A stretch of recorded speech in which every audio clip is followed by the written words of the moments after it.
Okay, today I'm going to be showing you how to start a Poulen Predator, which is a 35cc 16-inch bar. And this is an older model, but most models nowadays, all the new ones are all considered the same starting method. And they have pretty clearly labeled directions on here. With that, it tells you the directions. And it's pretty simple to follow, and once you get used to it, it's relatively simple to do and easy to start up. So, as always, first off, I like to make sure, sorry about the shaky camera, I like to make sure that there's oil in there, which I don't know if you can see that. There's bar oil in there. That's for when the chain moves, it keeps it lubricated. And another thing is the gas, which is, I believe on this, a 50-to-1 mix oil ratio.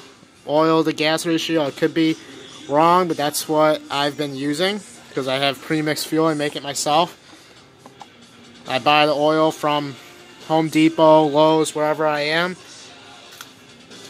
And one thing I always like to do when you're starting these, for the first start of the season, typically, or whenever you're first starting it, you take the chain brake off, so the chain's free to move, and when you move the chain, such as this, it applies oil to it, that way it can more easily get going, and won't have to wear out anything. Then you just put the chain brake back on, which locks it in place. And then you follow the directions on here, which says prime 6 times first. I usually don't even prime it more than 4, but let's just go with it for today. 1, 2, 3, 4, 5, 6. And then, after that, pull choke. Pull 5 times. And when you pull the choke out, many people just push this little on switch up by themselves, but you don't even have to do that. When you pull the choke out, it automatically turns it on as well. So when you pull the choke out like that and locks in place, the start button goes up, which means it's ready to start. And then you pull 5 times. 1, 2, 3, 4, 5. And then half choke, as the directions state. Half choke and pull until it starts.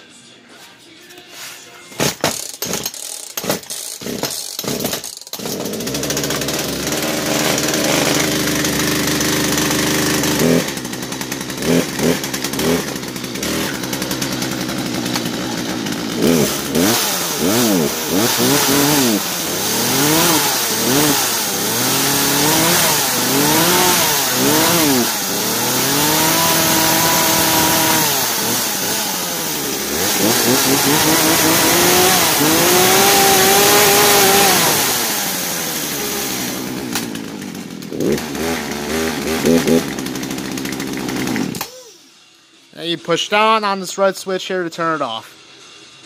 Now the reason I'm making this video like this today is because there's not many videos on here that actually show how to start one of these properly. And I'm not taking anything away from the people who, do this professionally, because by all means, I am not professional. This is not a professional saw. But when I see most people go to start one of these, especially a Poulen, which tends to get a bad rap because they say that it's not a professional saw, and they say like, oh, it's cheaply made and this and that. And it's just basically, it's basic routine maintenance, meaning you take care of it. You make sure it's being handled properly, and you're not banging on it and bashing on it every single day for 20 hours a week is fine for a saw like this. But as long as you're not bashing around on it and dropping it and everything, the saw has no problem lasting. But most people, when I see them start this, they go through all these unnecessary steps, and then they struggle. They switch that up, they pull it out, and then a lot of people don't realize this has a throttle lock on it, meaning once you get the thing started on choke, it keeps this thing locked it keeps it locked like this. So such as if I'm holding the trigger at half throttle, but instead of that, when you pull this thing to choke, it locks the throttle for you, and watch as I squeeze the throttle, it'll push this choke back in. See, and that's taking the throttle lock off, and a lot of people don't realize that it even has that. Because they don't, I don't know if it's just they don't know what they're talking about, which I'm not saying they don't, they just might not know.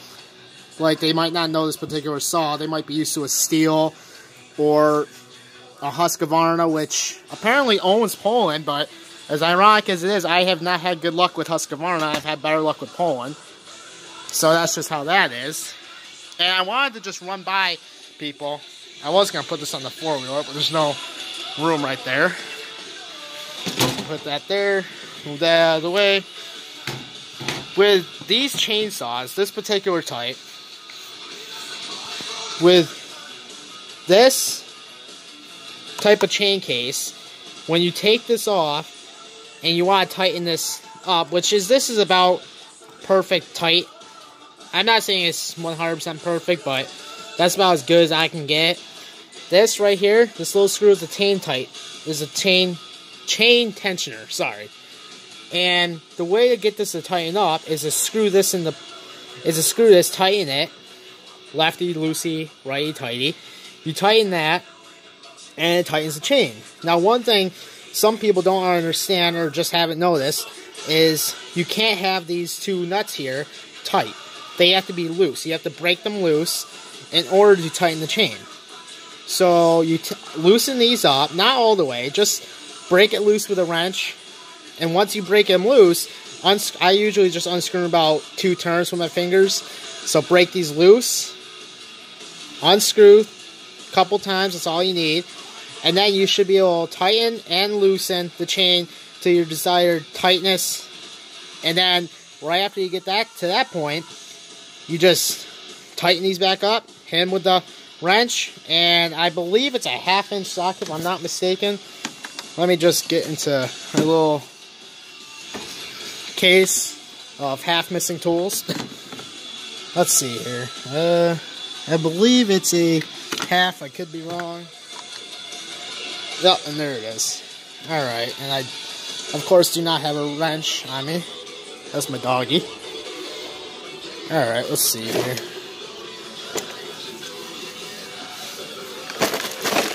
There we go. So, here we go. I'm just gonna go ahead and just go through this process once for you people.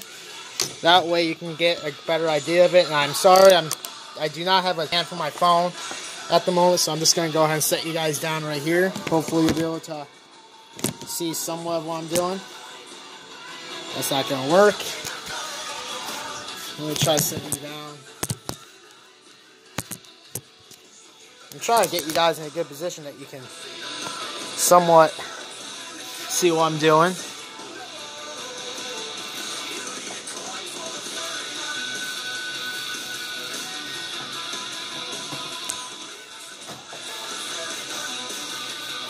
And of course I got the broken ratchet. Yeah, this ratchet's shot. Sorry, 1 minute.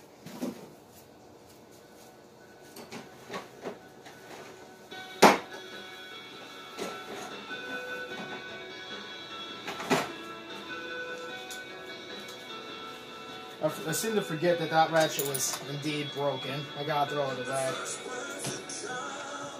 So basically, like that, you just loosen it. Which I know I'm having some problems. I wasn't 100% prepared like I should have been. So that's about all I do. I just make it so I can just do it with my fingers, loosen it a couple of times, and then the easiest part about it is once this is just a little bit loose, and this chain gets just a smidge loose, this chain is just a little bit looser now, I'm going to tighten this screw right there, the little screw on the side, to make sure that this chain is 100% as tight as I can make, as tight as I need it to be. And it's pretty good right now, so when you take it down with no resistance, like up to this point, when you can just like pull it down very easily, that's about perfect. But I'm still going to go ahead and just show you the process of tightening it. I just got a screwdriver.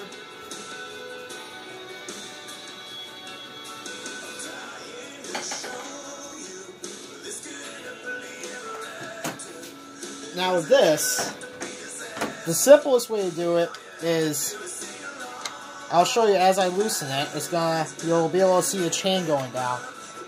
As I loosen it, the chain will go down and become more loose, like that. So as you tighten it, you just keep checking. You just keep checking the tightness of the chain.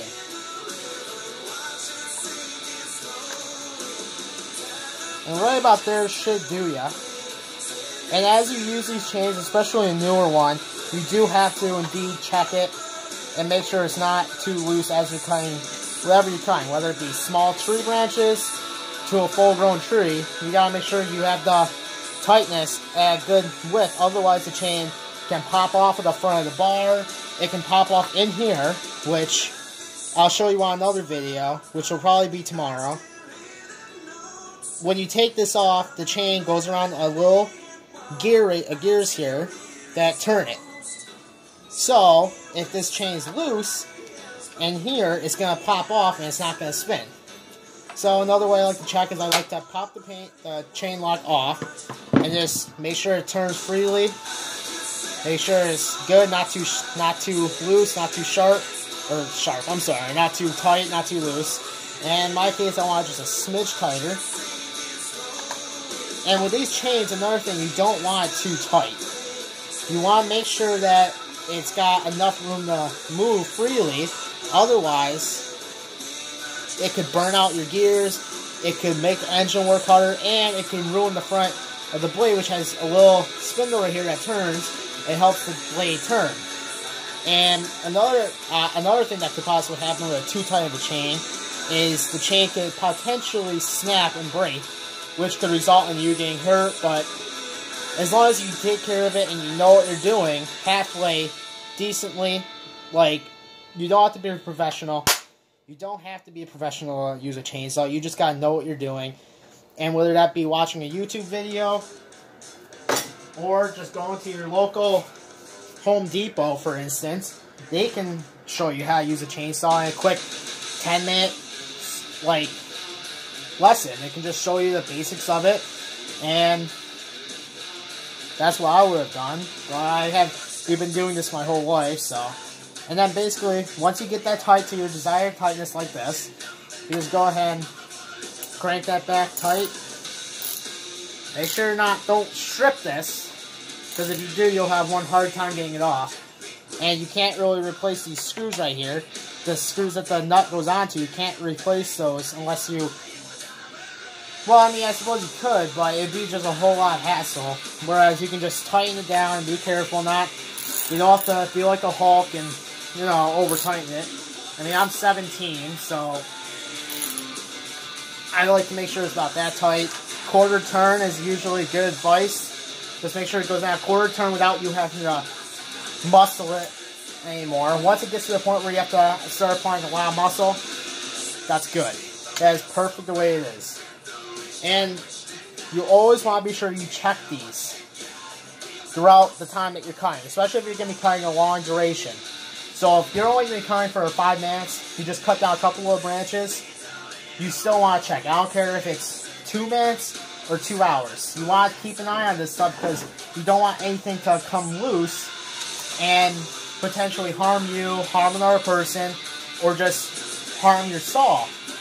And another thing with these chains is that a lot of times people might put them on backwards. It's very easy. I've done it many times. With this, all you gotta do basically is follow this. Some of them have this on here with the way that this is pointing, and it even shows it going backwards down here. So you follow that, and another way that you can tell is by looking at the sharpness. There's like a little angle on the inside of these little things right here. I don't know if you can see that or not, but there's sharpness right there. You can tell where it's definitely sharp, just like a knife. you can tell which side's thicker and not sharp and which side is. And you want the sharp side going this way. You want it to be able to move. You want it to go away from you. The sharp side is going to be pointing away from you, so that way it can cut. Now if it was going that way, it'd be backwards, but obviously not. So you always make sure that these part, the sharp point, is facing away from you and going away when you're moving the chain. And be careful not to cut yourself. I really should be wearing gloves, but I don't have any at the moment. I ripped my other pair and I don't have any, so I gotta go to buy some at Ace Hardware. But that's just pretty much the lowdown. I know this was kind of a long video. I hope that it helps somebody. I hope you can just like the video and any suggestions. I will be getting a better camera here shortly. I just got to save up some money. Right now I'm just using a cell phone, so it's kind of difficult. So any suggestions, whether it be filming or anything like that, you just let me know in the comments. I will see to it that I read the comments, because believe me, I want to make these videos as good as possible for everybody. I'm not looking for fame and glory here. I'm just looking to help people, and hopefully they can do this themselves. That way they won't go to someplace and get a bad deal or get ripped off or something for doing something as simple as just tightening this and not knowing how to do it. You could bring this into someplace and be like, hey, can you do this? And some people won't be honest with you and be like, sure, I'll do it, no problem, easy peasy. Might do it 2 minutes, or you could go someplace and they might be a total jerk and say, yeah, sure, $20 just to sharpen up, just to tighten a stupid chain.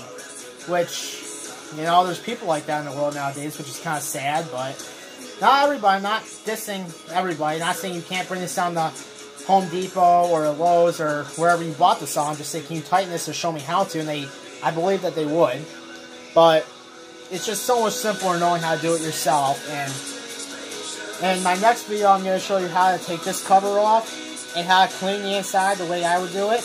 I take this little piece off, take the blade out, and I clean the inside, and I'll show you how to put it back on, and again, how to tighten the blade or the chain just one more time, just for anybody who might have missed this video or didn't want to stick around for the whole video, which I hope you did. So that'll be coming at another date. It might be coming later tonight, depending on how much time I have. So I hope you enjoyed this video. This Poulen Predator 35cc 16 PR. 16 is, well, it says right there P35 16 PR. So 35 is the cc's, the output of the engine, and 16 is the inch of the blades. Is the inch of the blade. And that's not saying that you can't put a larger blade on here, like an 18 or possibly even a 20 inch, which 35 cc's for a 20 inch saw might be a little bit much. But there's no reason you couldn't, if you had that one tree, that one thing that you had to cut down, this is your only saw, and instead of spending $150, $200 on a 20 inch saw, you could just go out, buy a bigger blade, bigger chain for that one-time use of the year. Then I think that this saw, as long as you take your time, it could do it. But I wouldn't make a habit of it because it's not meant for that. It's more meant for a 16 inch blade, meaning something that's 16 inches or less, obviously. Meaning certain size trees, it can cut down relatively easily. A tree that's like as big as my fist, it can easily cut down, no problem. 30, not even 30 seconds, probably could just depending, and plus the sharpness of the chain also has a lot to do with it. The sharper the chain, easier it is on the saw. Just like a lawnmower. Sharper the blade, the easier it's going to cut through that grass. And the same thing goes for any saw. Sharper the blade, sharper it is, the easier it's going to cut through that tree. Or whatever it is that you're cutting. Anyway, I'm not going to keep you guys. I'm going to let you go ahead and try this yourselves. I hope that this helped you somehow, one way or the other. And for now, have a great night.